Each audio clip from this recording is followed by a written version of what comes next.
Hey guys, this is Melissa Bachman. Are you ready to stop spooking deer before it's even time to hunt them? Then you need the new Flex S Dark cellular trail camera from SpyPoint. With a no-glow flash option, long-lasting solar power, and a ton of settings that can be changed anytime through the SpyPoint app, there are no more excuses for letting your deer get wise before the season even starts. So check it out for yourself and see why the SpyPoint Flex S Dark is the unstoppable and undetectable scouting tool you need for your next hunt. Hunting is not easy. It never has been. It takes dedication, motivation, a lot of patience, and quality gear. If you manage a food plot, put up stands, or need just one more game camera, we can help at MidwayUSA.com. We opened our doors in 1977 and continue to put customers first by offering super fast, same-day shipping. For just about everything for the outdoors, go to MidwayUSA.com.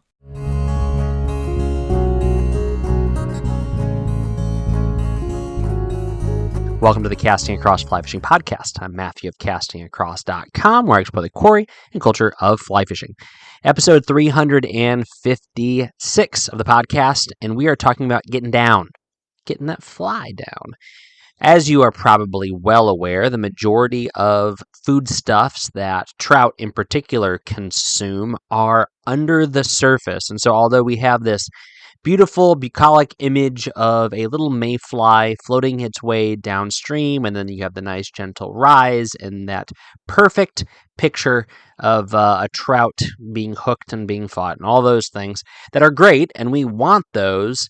Most of what fish eat are bouncing along the bottom in a much more haphazard and less beautiful manner. And so if we can imitate those insects, those fish, those crayfish, whatever they may be, then you're going to catch more fish. And so we're talking about getting those flies down today.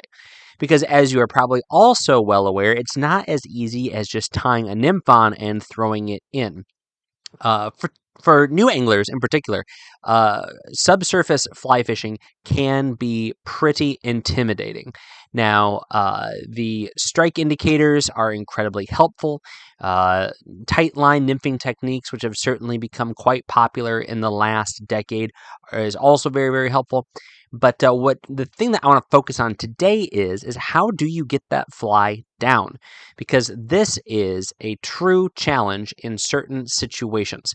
So I'll start with an anecdote. One of my most frustrating early angling memories was on a tumbling mountain stream in the Catoctin Mountains of Maryland.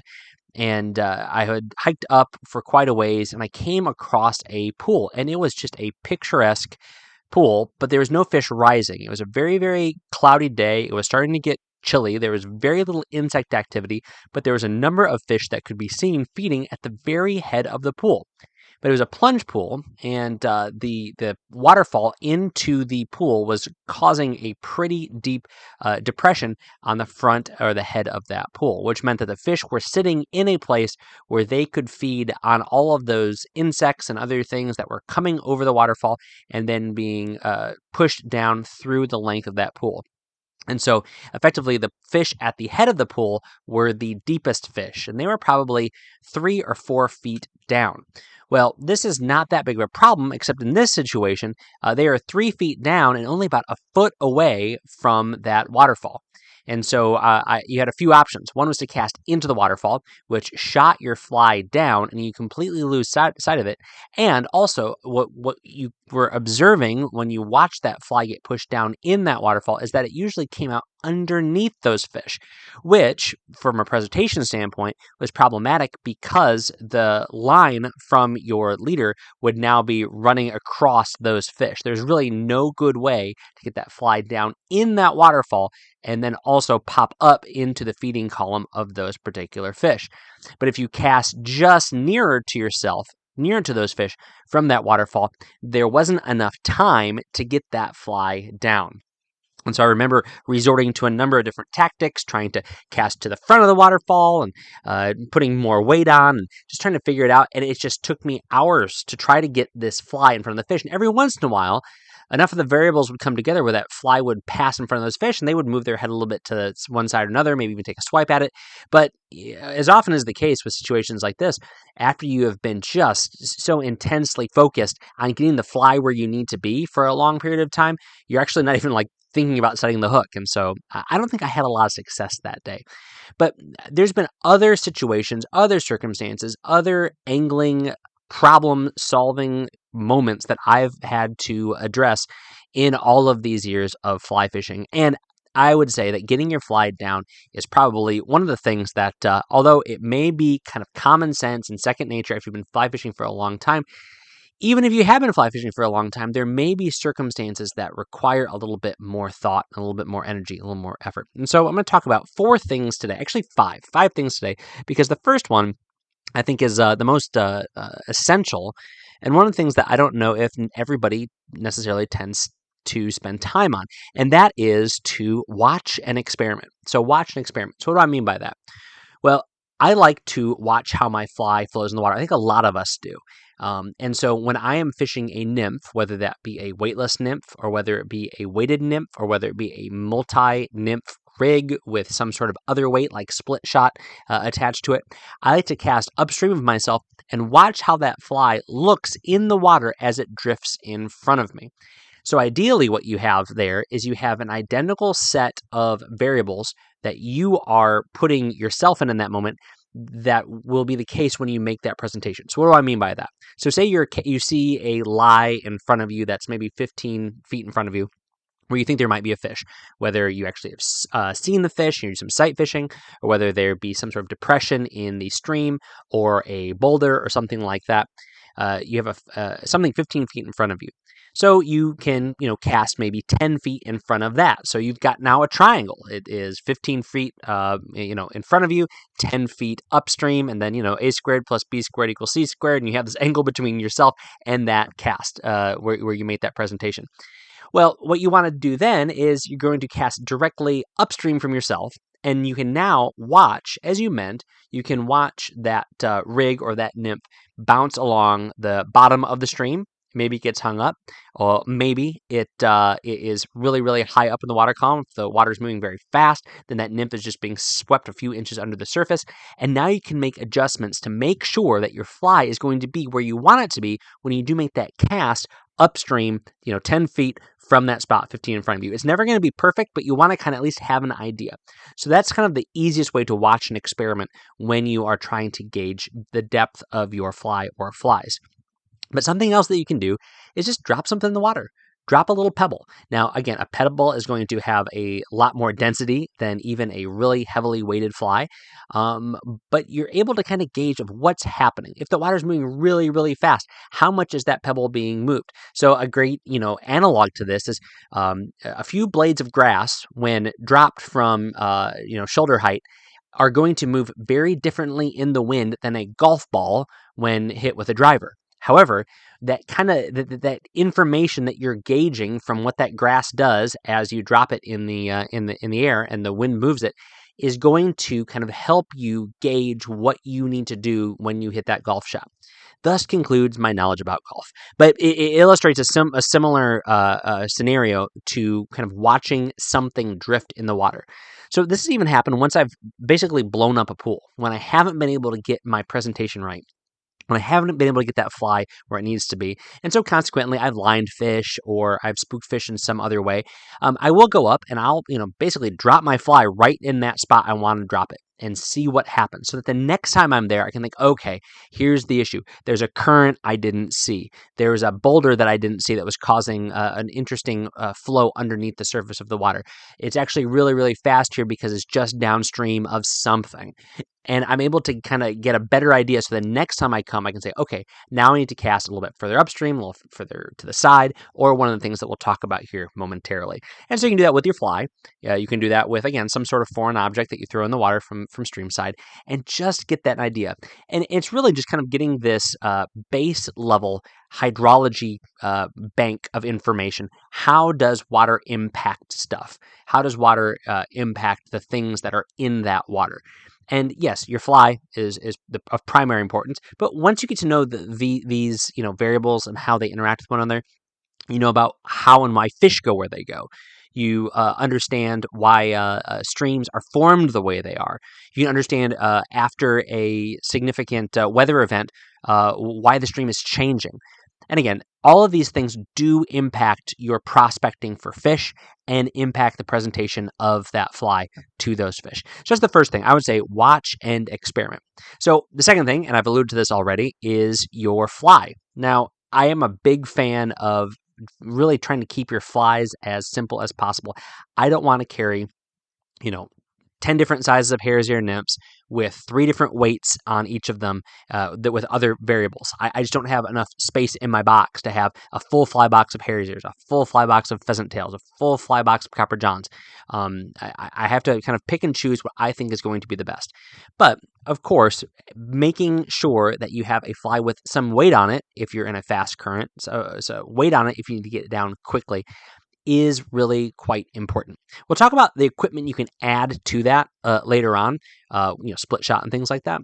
But really, it's very, very beneficial if you can understand how a fly interacts with the water, a particular fly.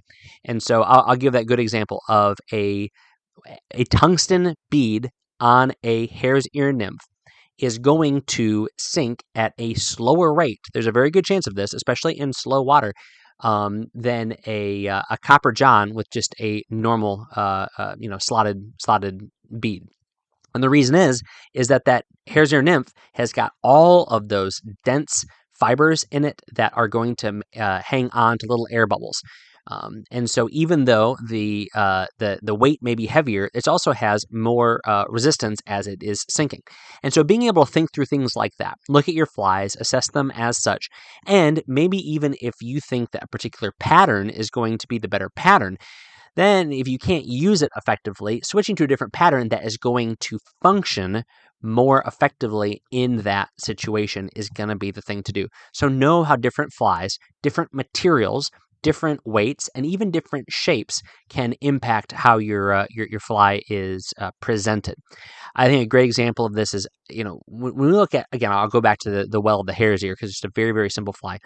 I like a big, buggy hare's ear. And the reason for that is because I think that it presents the best likeness of some sort of macroinvertebrate that is wriggling and squiggling. There's more opportunities for there to be stray fibers to which there is motion and to which there are little air bubbles that are attached to it. I think it's a wonderful profile.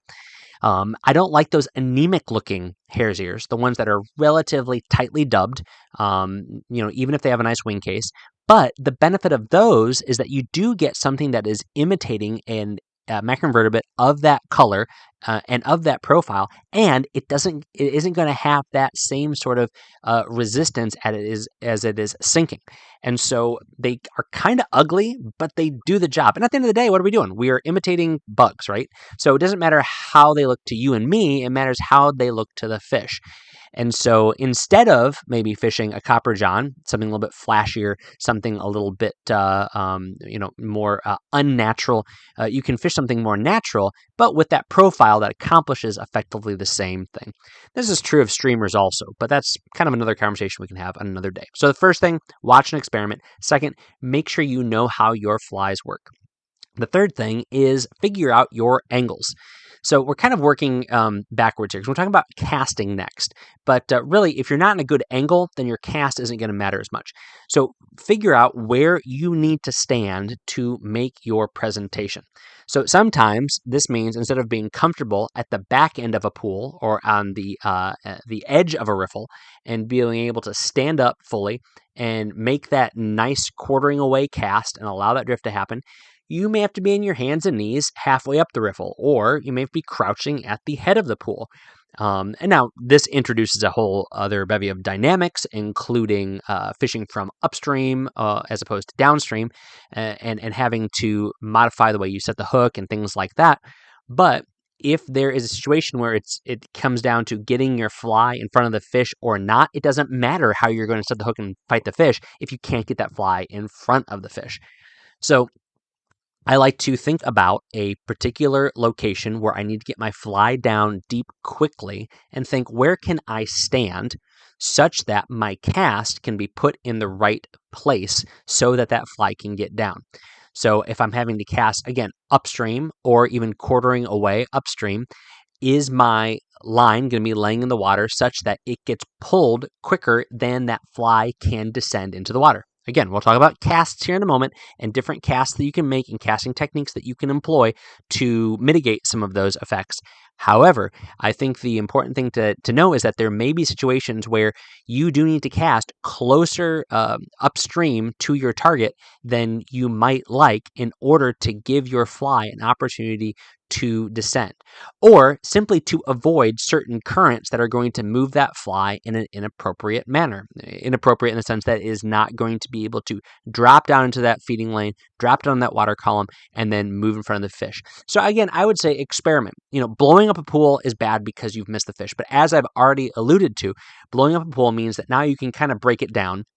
You can walk up into it, watch what happens if you put your fly in at a different angle, watch what happens if you put your fly in a different spot, watch what happens if you stand in a different location. So if you blow up a pool, take some time and figure out the hydrology of that pool, the dynamics of how that water is moving, how all the different things that you maybe couldn't see from when you were in the back of the pool are being put into play as you literally, maybe with your hand, drop your fly where you think it should go, and then you can watch what happens, of course, taking into account your leader as well as your fly line. But adjusting your angle of your body where you are standing compared to that the presentation spot is a great thing to do if you are having a hard time getting your fly down.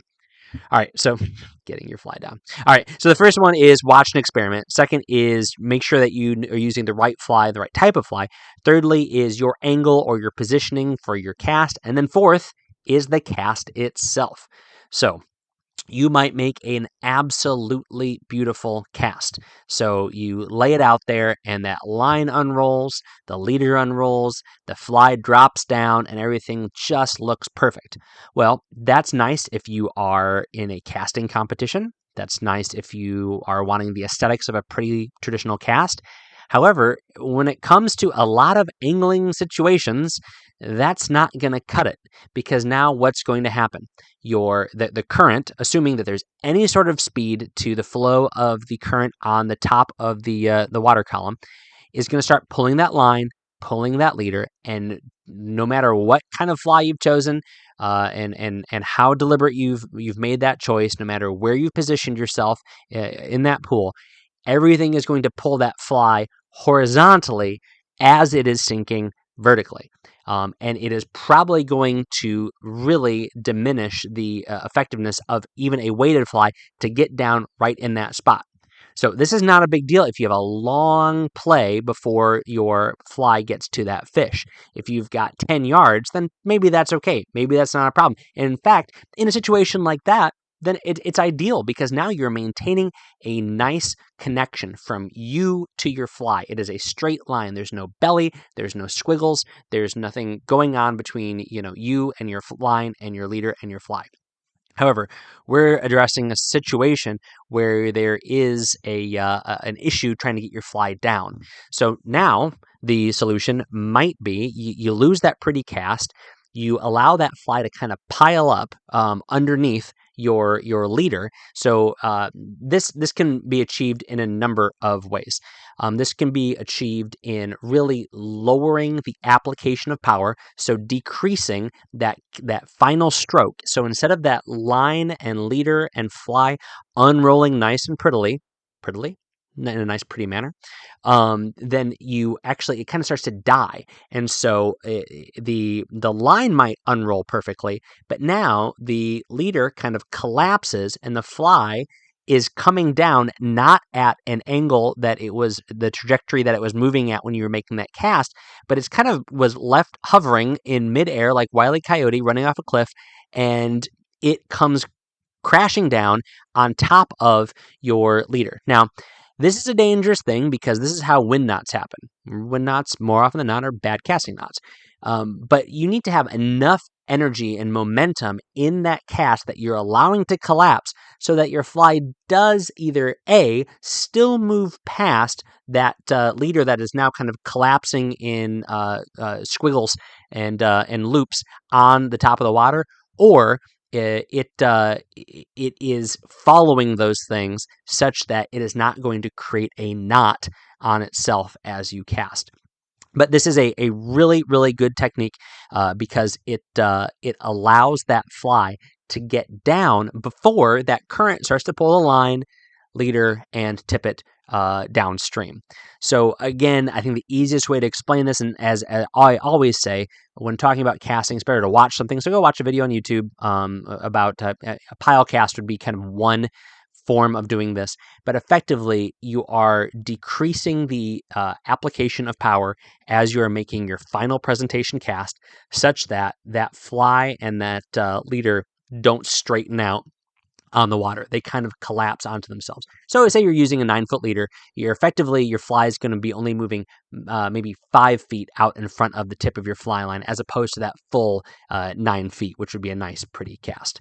So understand those kind of casting tips and tricks. One more I will say is you can cast such that your line and your leader and your fly dogleg out to the right or the left, and this can happen a few different ways. It can be done by either making a little curvature to your rod hand as you are making your presentation, both to the kind of a clockwise or a counterclockwise manner, depending on the angle you want to move at. Or it can also happen if you are casting somewhat sidearm by giving a little extra application of power, or, as I mentioned before, kind of slowing down on the application of power when you're making that cast. So again, that's a lot of stuff that is better illustrated visually than through words, but give that a try as you're making your presentation casts. If you kind of cock your arm to the side and make a sidearm cast, if you more application of power is going to cause that fly to swing around in front of you, create kind of a hook to the inside of your body. And if you slow that down, it's going to hook to the outside of your body. And the same thing if you're making your presentation cast and you spin your hand a little bit counterclockwise versus clockwise, it's going to cause that line and fly to move accordingly. So go out and play with those things because they're good. Those are good skills to have. And what those effectively do is they put your fly in a different spot. So if the current is faster, you can get your fly to drop in that fast current, whereas your line and leader are sitting maybe in a slower current. This is really helpful if you're fishing on a stream that drops off quickly. You're able to make casts kind of where your body is positioned in the slower water, and your line and your leader can stay there, whereas your fly cocks off into the deeper water and is able to penetrate the water column a little bit quicker. There's a lot of technique, again, verbalized, which would be much better served if you watched it, but there's plenty of YouTube videos where you can go see that happen. But I'd say go play, just goof around, again, blow up a hole, and then do a lot of experimentation. Lastly, and I'll just say this, is equipment. Easiest thing is split shot. It's going to certainly hinder your casting ability, but it is the best way to get a fly down deeper, faster, without having a fly box full of any and every weight combination. The other thing I would say is to have a sink tip line. The next best thing to that is a poly leader, which is just a section that you can do loop-to-loop connections between your fly line tip and your leader, which is a quick sinking tool. But these are ways that you can kind of I would say they're last resorts. They're last resorts for a few reasons. One, it requires time, and it oftentimes becomes very hole specific. If you are addressing a situation like we've been talking about this entire 20 minutes of one hole that's really hard to get your fly down into, there's a very good chance that's not going to be the case of the next hole, the next run that you fish. And so to make a significant alteration to your entire rig and your entire setup, especially if it requires pulling apart your whole line, leader, and fly rig, it might be what you need to do. It might be what you want to do. And so more power to you. But I would say it's a last resort in the sense that if you can change your fly, if you can change your angle, you can change your cast, then those are much more efficient ways to get your fly down. But again, if there's that one fish and you know it's there and you want to completely tailor everything on your person and in your presentation to get to that fish, then that is a totally admirable pursuit. All right. A lot of information. I thought this was going to be a short episode of the podcast, but it kind of turned out to be a longer one. But that's fine because this is good stuff. And at the end of the day, it really starts with that watching and experimenting. Seeing how flies and water and riverbanks and fish all play with one another is such an important part of not just finding fish, but getting your fly in front of them. If there's something that you think is an essential addition to this topic, let me know. Matthew@castingacross.com. We're coming up on another accusations podcast, which is questions, comments, and the occasional accusation about something I've said or written or filmed. So let me know if something here can be addressed. This week on the website, this is the podcast, you're listening to that. So on the website, fly fishing as labor and rest. So it was Labor Day, and I know Labor Day has a history, but I think it's also an opportunity for us to reflect on our own work, our own labors. And so this article talks about kind of how fly fishing is a perfect example about how we should love to work and rest, and how sometimes those things come together. I think work has a really bad rap in our contemporary culture. And so this article talks about how fly fishing is work, but it's also rest, and how maybe that can permeate the way you think about other things in your life.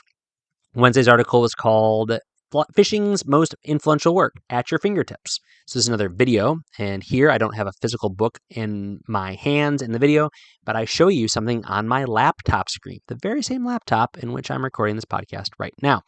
And it's Isaac Walton's The Complete Angler, or The Contemplative Man's Recreation. So if you haven't read it, then that's okay. I haven't read the whole thing either, but it's worth diving into here and there and getting a little bit of information. So definitely check that out. I give links in that article to a transcript of the first edition and a scan of the 1676 edition, which includes the fly fishing stuff from Charles Cotton. So definitely go and check those out. This week's recommendation on the podcast is the newest issue of Dark Skies Fly Fishing. Dark Skies Fly Fishing is a primarily online magazine, but there's also print copies. And for the second issue in the row, I have an article in it. This month's article is on New Hampshire's Wild White Mountains. And so I am the kind of the faraway destination contributor once again. So I would say definitely check this out. There's a lot more than just my article in here. There's articles about muskie for fishing the East Coast, for looking for big fish in the tributaries of the Great Lakes, notes on conservation, on Euro-nymphing. I could just keep going on and on and on. And it's a great little magazine. So if you go to the show notes for this podcast's episode over on castingacross.com, there will be a link there for a sample of the first part of the magazine. And then you can, from there, you can subscribe and get all of that yourself. So let me know if you have read Dark Skies Fly Fishing. I'd love to hear from you. Thanks for listening to the Casting Across Fly Fishing podcast. Please subscribe to your favorite podcast app and rate the podcast on Apple Podcasts and Spotify. Then head over to castingacross.com for 3 posts a week on the people, places, and things that go into the pursuit of fish.